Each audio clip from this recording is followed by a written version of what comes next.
مطالعہ قرآن حکیم یا پھر متفقہ ترجمہ قرآن، جس کے تابوت میں قاری محمد حنیف جلندری صاحب نے آخری کیل ٹھونک دیا ہے۔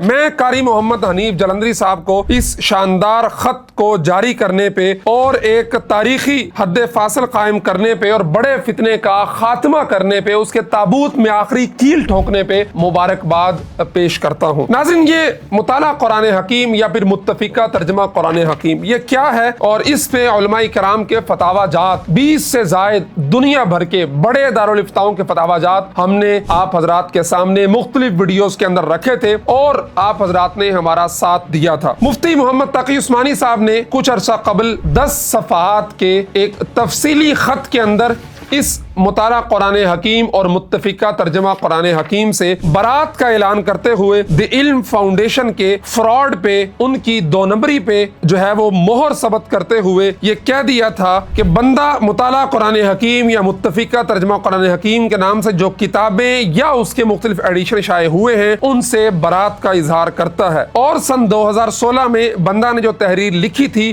وہ اس صورتحال سے بالکل مختلف تھی جو اب ظاہر ہوئی ہے۔ لہٰذا اب میری وہ تحریر مطالعہ قرآن حکیم یا متفقہ ترجمہ قرآن حکیم یا کسی اور نام سے یا کسی اور ترتیب سے کوئی کتاب شائع ہو اس میں ہرگز شامل نہ کی جائے۔ یہ مفتی محمد تقی عثمانی صاحب نے 10 صفحات کے تفصیلی خط کے آخر میں کنکلوژن نکالتے ہوئے دی علم فاؤنڈیشن کے فراڈ پہ دنیا پہ جو ہے نا وہ عیاں کر دیا تھا۔ اسی خط کے اندر مولانا منظور مینگل صاحب کا بھی ایک تفصیلی خط تھا جو انہوں نے مفتی تقی عثمانی صاحب کو وضاحت کے طور پہ لکھا تھا، اور اس میں بھی انہوں نے یہ بتایا تھا کہ اس نام پہ، اس مسودے کے ساتھ، وہ مطالعہ قرآن حکیم ہو یا متفقہ ترجمہ قرآن ہو، امت کے ساتھ فراڈ کیا گیا ہے، دکھایا کچھ گیا ہے، تقریر کسی اور مسودے پہ لی گئی ہے، اور اس کے بعد اس میں بہت سارے اضافہ جات کر دیے گئے ہیں۔ اور اس سے زیادہ اہم اور ضروری بات جو اس خط کے اندر بھی شامل ہے وہ یہ ہے کہ ان مسودات کو تیار کر کے مارکیٹ میں لانے کے بعد عمومی طور پر یہ تاثر دینے کی کوشش کی جا رہی ہے کہ ان مسودوں کے بعد جو علم فاؤنڈیشن کے حافظ شاہ نواز، جو عالم بھی نہیں ہے اور جس کا منظور مینگل صاحب نے لکھا ہے کہ اردو بھی ٹھیک نہیں ہے، اس جو انچارج تھا اس کا تیار کیا گیا مسودہ علم فاؤنڈیشن یہ میڈیا کے ذریعے نیریٹو پیش کرنے کی کوشش کر رہی ہے۔ اس سارے کا مقصد یہ ہے کہ اس سے پہلے جتنے مستند تراجم ہیں امت کو، عوام الناس کو اس سے ہٹا کے ان چیزوں کی طرف لگایا جائے جو غیر مستند علماء کا تیار کیا ہوا مسودہ ہے، جو کہ دکھایا گیا تھا، بڑے علماء کو تقاریض لے لی گئی تھی، ان سے سارا کچھ تصدیقات لے لی گئی تھی، اور بعد میں اس میں بہت سارے اضافہ جات کیے گئے تھے، جیسا کہ مفتی محمد تقی عثمانی صاحب نے اپنے خط کے اندر واضح الفاظ میں لکھا ہے۔ اب اس کے اوپر اس تابوت کے اندر آخری کیل ٹھونکا ہے قاری محمد حنیف جلندری صاحب نے، اور انہوں نے گزشتہ روز یہ خط جاری کیا ہے جس میں قاری محمد حنیف جلندری صاحب اپنے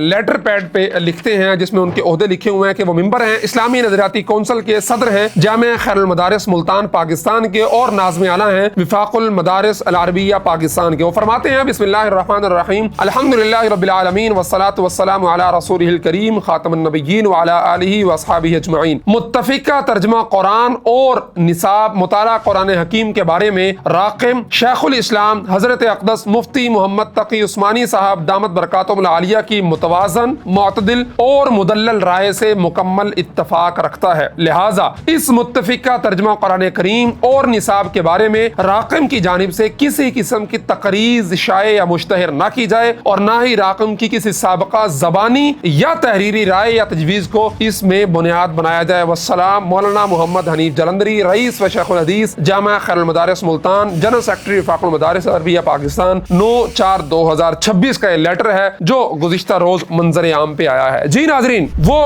بڑے بڑے علماء کرام جن کی تقاریض کی بنیاد پہ اس متنازع مطالعہ قرآن حکیم کو مختلف سکولوں کے اندر لاکھوں نہیں کروڑ کے قریب بچوں کو اس پہ لگایا گیا، اب وہ علماء کے سامنے جب اس کی حقیقت واضح ہوتی جا رہی ہے اور دنیا بھر کے 20 سے زائد دارالفتاؤں کے فتوے اس کے خلاف آ چکے ہیں، تو اب ہمارے وہ علماء اللہ تبارک و تعالیٰ ان کو سلامت رکھے، ان کے علوم، ان کا فیض پوری دنیا کے اندر مزید جاری و ساری فرمائے، ان کے سامنے جب صورتحال واضح ہوئی ہے تو انہوں نے ان ساری تقریضات سے رجوع کر لیا ہے۔ شیخ الاسلام مفتی محمد تقی عثمانی صاحب کے خط کی جو تفصیلی ویڈیو ہے ہم پہلے بنا چکے ہیں، اس میں کیا کیا تھا سارا کچھ آپ کے سامنے رکھ چکے ہیں۔ اب مولانا محمد حنیف جلندری صاحب نے اس خط میں اعلان برات، اظہار برات اور مفتی محمد تقی عثمانی صاحب کے خط کے ساتھ اظہار یکجہتی کرتے ہوئے دی علم فاؤنڈیشن کو روک دیا ہے کہ وہ ان کی تقریض کو، تصدیق کو تحریری طور پہ یا زبانی طور پہ کسی بھی طرح سے اپنے اس نصاب کا حصہ بنایا جا سکے۔ اب میں سوال کرنا چاہتا ہوں اپنے ان ننے مننے چننے علماء کرام سے جو علم فاؤنڈیشن کی 50-60 ہزار کی نوکری کرتے ہوئے پچھلے 1 سال سے میری کردار کشی کر رہے ہیں، وہ لوگ جو اس متفقہ یا مطالعہ قرآن متنازع خلار حکیم بلکہ اس کے خلاف کام کر رہے ہیں، علماء کرام کے پاس جا رہے ہیں، حقیقت حال واضح کر رہے ہیں، ان کی کردار کشی کر رہے ہیں۔ ہمارے وہ ننے مننے چننے علماء کرام تقی عثمانی صاحب کے خط کے بعد بھی ان کے آنکھوں پر جو 40-50 ہزار کی نوکری کا جو پردہ آیا ہوا ہے وہ ابھی تک ہٹا نہیں ہے۔ امید ہے کہ جس وفاق المدارس کی اسناد لینے کے بعد وہ اس نوکریوں کے اہل ہوئے ہیں، ان کو علم فاؤنڈیشن نے سامنے رکھا ہے کہ مولویوں کا مقابلہ انہی مولویوں سے کیا جائے، وہ تھوڑی شرم کریں گے، تھوڑی غیرت کا مظاہرہ کریں گے کہ ہم آج کے ننے مننے بونے مولوی، ہمارے جب بڑے علماء کرام صدر وفاق المدارس مفتی محمد تقی عثمانی صاحب کے بعد ناظم اعلیٰ وفاق المدارس مولانا محمد حنیف جلندری صاحب کا اس سے اظہار برات آ گیا ہے، تو یہ ننے مننے چننے بونے علماء کرام بھی تھوڑی غیرت کا، عقل کا، شعور کا مظاہرہ کرتے ہوئے اپنے سابقہ موقف سے رجوع کریں گے۔ ہمارے ان علماء کرام نے جن سے دی علم فاؤنڈیشن نے دھوکے سے، 2 نمبری سے، فراڈ کرتے ہوئے، جیل سازی کرتے ہوئے تقاریض لکھوائی تھیں، جب ان کو حقیقت حال کا علم ہوا تو انہوں نے بجائے یہ کہ ڈٹ جاتے یا کہتے کہ جی ہم نے تو اس پہ نہیں لکھ کے دی، انہوں نے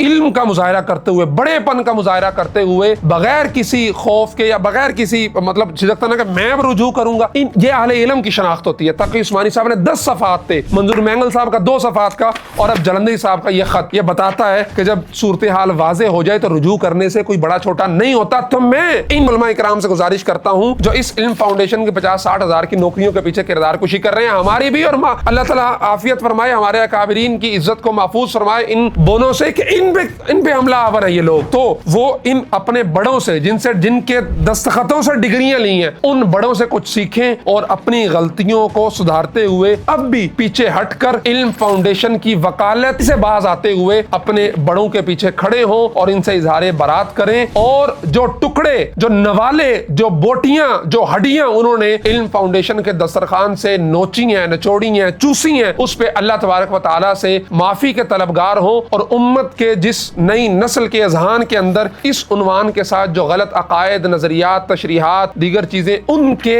سپورٹ کی وجہ سے، ان کی وکالت اور دلالت کی وجہ سے گئی ہیں، اس پہ اللہ سے معافی کے طلبگار ہو سکتے ہیں، اور کفارہ وہ یہ ادا کر سکتے ہیں کہ جو خطوط ہیں علماء کے، اکابرین کے، وہ ان خطوط کو لے کے ان سکولوں میں جائیں، ان اداروں میں جائیں جہاں پہ وکالت، دلالی اور سارا کچھ کرتے ہوئے انہوں نے یہ نصاب لگوایا تھا، اب وہ اس کو ہٹوانے کے لیے یا پھر وہاں پہ ان سکولوں کے پرنسپلز کو اس سے جو ہے نا وہ ان کے ذہن سازی کے لیے اپنا کردار ادا کر کے وہ اللہ تبارک و تعالیٰ کے حضور اور اس امت کے حضور، اس قوم کے حضور بھی سرخرو ہو سکتے ہیں، ورنہ لوگ آپ کے چہروں کو، آپ کے کام کو پہچان چکے ہیں، اور انشاءاللہ تبارک و تعالیٰ جس طرح تقی عثمانی صاحب نے خط لکھا، منظور مینگل صاحب نے خط لکھا، اور جلندری صاحب نے آخری کیل ٹھوک دیا اس تابوت کے اندر، اگر آپ آج بھی باز نہ آئے تو پھر آپ کی جو پروفیشنل لائف ہے یا جو آپ چند ٹکوں کے لیے اپنے اکابرین کے مقابل کھڑے ہوئے ہیں، تو پھر آپ بھی اپنی جو ہے نا وہ اس کی عافیت منا لیں کہ اللہ تبارک و تعالیٰ آپ یا قوم آپ کے ساتھ کیا کرے گی، آپ کے چہروں کو شناخت کرتی ہے وہ، تو پھر آپ کس منہ سے قرآن کی، حدیث کی اور اس وفاق المدارس کی سند کی بات کریں گے کہ اس پہ جلندری صاحب کا دستخط ہے، شیخ الاسلام صاحب کا دستخط ہے، لیکن آپ انہی اکابرین کے مقابل جاتے ہوئے اس فتنے کو پروموٹ کرنے میں، فروغ دینے میں، اس